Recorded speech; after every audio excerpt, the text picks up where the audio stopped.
I was assigned this title, but I'm perfectly happy to live with it. I'm speaking, though, in generalities and not in details, so this is framework rather than factual material, and I'll be able to get through it quicker in this way. All right, so step one, Africa is a big continent. And so I figured out a map that puts it up there by Eurasia that you can see, damn right, it's pretty big. And if you take the Sahara out of Africa, of course that makes it smaller, but if you take Siberia out of Eurasia, then that makes it smaller. Then the difference is that the unpopulated part of Eurasia is up there in the distance, and one in Africa is kind of in the middle, or the middle if you're looking at it from Eurasia.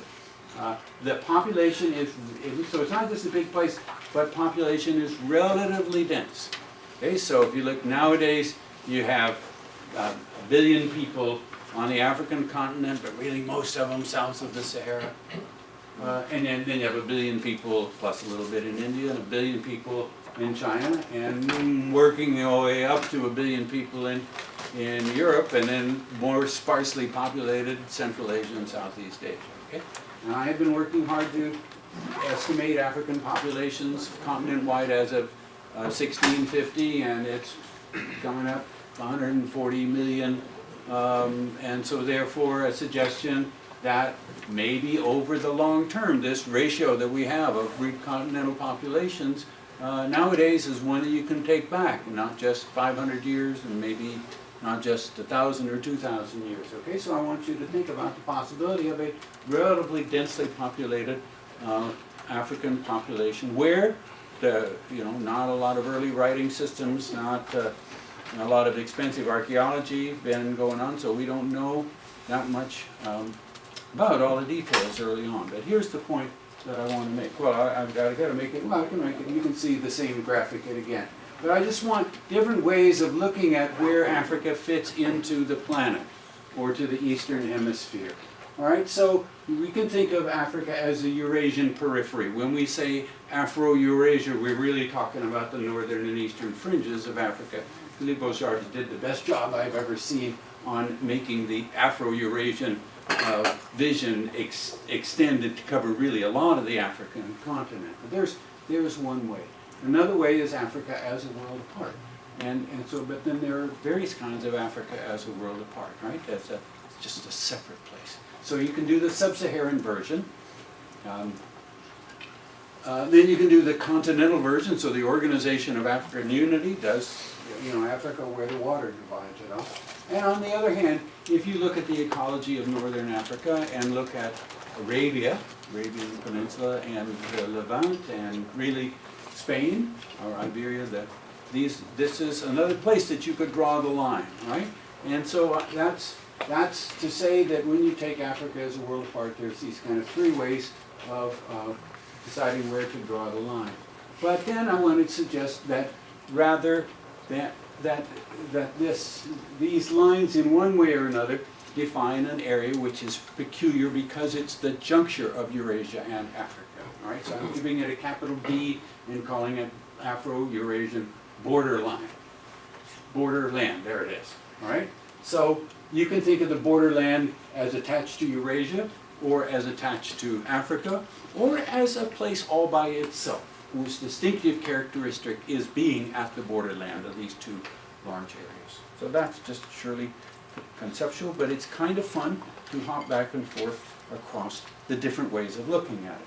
So that was my spatial framework thing. Now I'm going to go on for a little bit longer to do temporal framework and talk about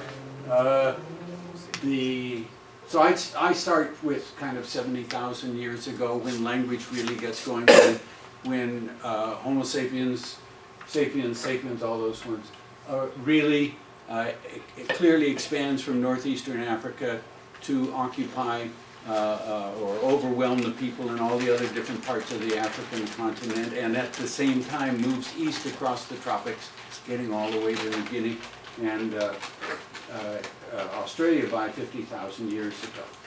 Okay? But not especially north into the temperate zones at that time. My argument is took a different technology, just different ways of thinking about things, and also there were climatological barriers to moving to the north. But this period from 45 to 25,000 years ago is the time of occupation of the temperate zones. Better not go into details, but I mean, all the way west to Europe, all the way east to the Pacific in pretty much the same period of time. On the other, at the same time, the borderland is getting drier. And especially at the time of the glacial maximum, the borderland gets really dry. So Sahara is, not a place to be. Arabian Peninsula is not a place to be. The Fertile Crescent was not fertile in those days. The other point I want to make here, though, is in the run-up to agricultural revolution, 12,000, 10,000, 8,000, whenever you want to start it. I think we've become overly fascinated by the agricultural revolution itself and not spent enough time thinking about the other sorts of technological changes that seem to have been taking place at the same time. Okay, so at some time, really in the midst of the glacial maximum, that people appear to have got more serious about building houses and living in them. When the early stages of animal domestication take place, when pottery begins to be manufactured quite early in some places, but not others. Okay, there's a lot of technical change that's taking place that is drawn upon in the much more rapid changes that come with the Holocene. Okay, so from 15 or 14 or 13 or 12,000 years ago, it gets warmer, it gets wetter. In particular, there's grass all across the Sahara, grass all across the Arabian Desert, grass especially in the Levant. Okay? And people come pouring into this area. This is not all really well documented, but if you ask me, this is the time when people came, especially from the south, to occupy the whole Nile Valley, all of North Africa, all of the Arabian Peninsula. And I think this time also is when Indo-European speakers expand from, there's this great debate on where they started from, but I tend to move it relatively far south and relatively far east because I think of the Indo-European speakers as the far west group of the Eurasiatic language group, including the Altaic speakers and the Uralic speakers and all these other little groups along the Pacific coast, and including Japanese, Korean, and Ainu. But the Holocene as a time period, not just for starting agriculture, but for massive migration to fill up the places that look empty and habitable at this time. Okay. And so now I'm going to do this. This is a quick look at work that is embarrassingly unprepared, but it still needs to be shown at this point.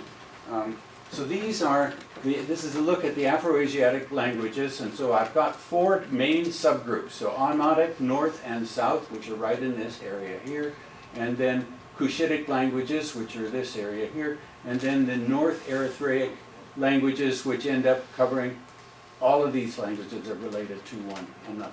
And what we've done is we've taken the agreed upon by the best scholars working on African, Afroasiatic languages, the hierarchy of the development of the subgroups one after another, and then try to turn that into something where we can work from the current language groups back to find the places from which they came, right? And so what I'm going to do is show you this picture. This is all the spaces, the decent polygons that we've made to go with the different language groups, and it's not Omotic here. It's separated from the rest. That's just bad Photoshop work by me.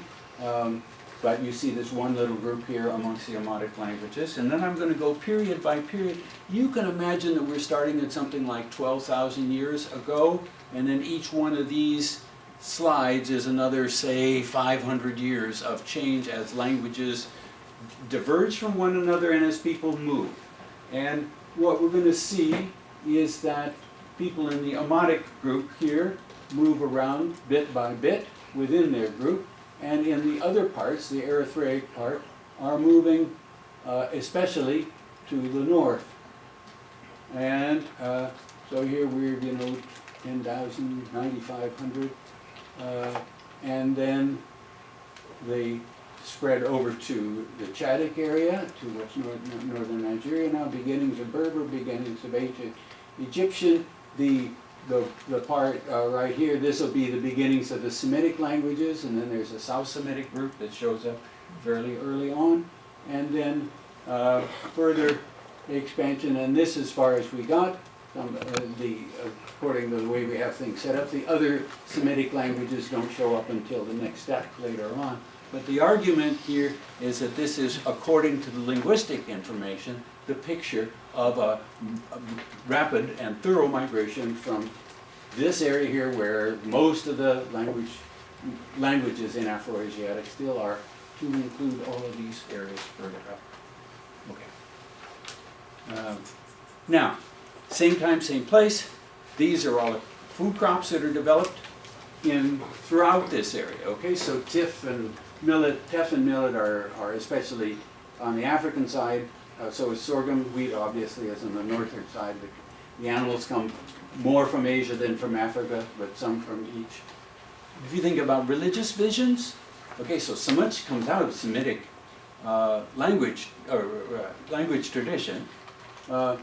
But then there's Egyptian as well. Okay, so you can think of them as special to that subgroup, but you could also say that these religious conceptualizations that underlie so much of what religion is today come out of Afroasiatic in general and have different expressions south of the Sahara than north of the Sahara. So this is the time period when Africa and Asia are in touch, because it's warm and wet. Now let's look a little bit at the rest of Africa. So I've got the same Afroasiatic language groups over here. These are Nilo-Saharan languages. This is another group that stayed mostly south of the Sahara. So Nubian language, right along here, and ancient Nubian civilization, Meroe, they speak Nilo-Saharan languages. So they're all mixed together. And then here's another look at all the languages of the continent, similarly thrown together into some polygons. So this is Afroasiatic. Here's the Nilo-Saharan languages. Here's this other part of Afroasiatic. Here's the Niger-Congo languages, which also as Bantu languages come down here. And these are the Khoisan languages. So this is just another reminder, okay, there's all these people down here.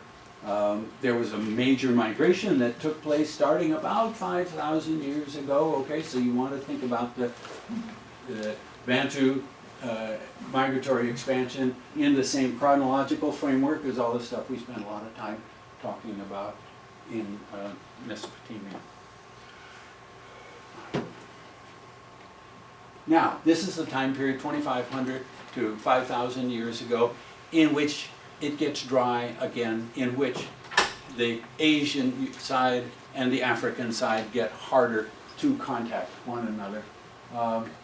Okay, so bronze metallurgy shows up about this time. This one seems really important to me, and we've heard about it earlier today. So I agree with Peter that the parallel of Vikings and chariots. Charioteers is worth thinking about. There's important differences. Okay, so the charioteers are fighting with one another out in the steppes for 500 years until they really get it together, and then within a period of 200 or 300 years, right, they've shown up, and their system of warfare is dominant in Shang China, and then we have much better details about them conquering the Hittites and all of Mesopotamia and North India, and they become the Hyksos, all this kind of stuff. If you ask me, that brings more hierarchy. It expands slavery. So slavery already had a start. We saw that from the earlier days, but slavery reinforces it. And you get horse-based symbolism to add to your lion-based symbolism. All of this kind of stuff really gives this part of our great big Afro-Asian area a shot in the arm for a certain sort of development. Literacy is developing, on the African and Eurasian side at the same time. On the African side, no horses. Horses don't do well there. It's not no horses, right? Horses get there, especially in northern Africa, and they tried them out elsewhere, but they just don't do well. All right, so now, does Africa then fall behind? Well, when you get to later in this period, to the Iron Age, okay, it turns out that iron development happens on much the same timing in Africa as it does in Eurasia. So the model is not that some genius invented iron production, but that people got better and better with fire until they had temperatures that were high enough to smelt iron, and then off they went. And this happened within 1,000 years or so in multiple places in Eurasia. People are good at that nowadays, and at several places in Africa where the actual styles of the material of the furnaces and so forth are distinct enough that the archaeologists are comfortable saying that they're separate developments of it. Okay, so iron is developing throughout sub-Saharan Africa at the same time as it is on the other side of the divide.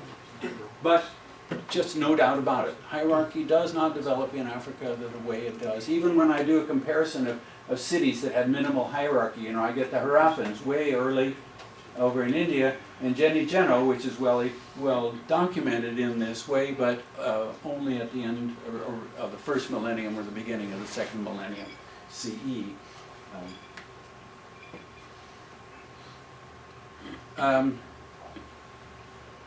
Okay. What do I want to talk about here? Well, this is talking about the borderlands, okay, and just argue that there's, rather than think of this as Central System or Eurasia, think of it as the Afro-Eurasian borderlands, and to think about the spread of the literacy with alphabets and abjads and abugidas rather than with really fancy characters. The spread of Phoenicians one direction, Aramaic speakers to the other. Etruscan cowries they're not real cowries, they're sculptures of cowries, right? But they tell you something about the movement of cowries early on. You think of Rome and occupying the borderlands. You think of Islam and the borderlands. So, just coming up with frameworks. The African network is a term that I've tried to use to imagine the interconnections. 3 minutes, but we'll make it.